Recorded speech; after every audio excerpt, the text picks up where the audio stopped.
Benda tu disebut sendiri oleh Rafizi dalam jelajah dia kan, dia masa berkempen dia kata nak ke guard saya pun beritahu lah, ni cakap lain, depan belakang lain, umum lain, buat lain. Itu yang keluar daripada mulut Rafizi. So maksudnya Rafizi pun tahu mereka memang nak kerak dia. Betul. Tapi satu benda yang saya tak faham, kalau dia dah tahu dia akan dikerat, dia tahu dia akan kalah, kenapa dia masuk bertanding? Tapi yelah, saya tengok momentum mula-mula dia berkempen tu, momentum tu bagus.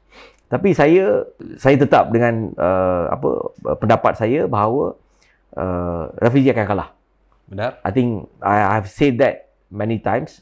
Pandangan saya Rafizi akan kalah. Betul. Dan Nurhaliza akan menang, dan betul-betul itulah yang terjadi. Tapi yelah, nampak sangat PKR ni sekarang kucak-kacir Dan penuh dengan hipokrasi.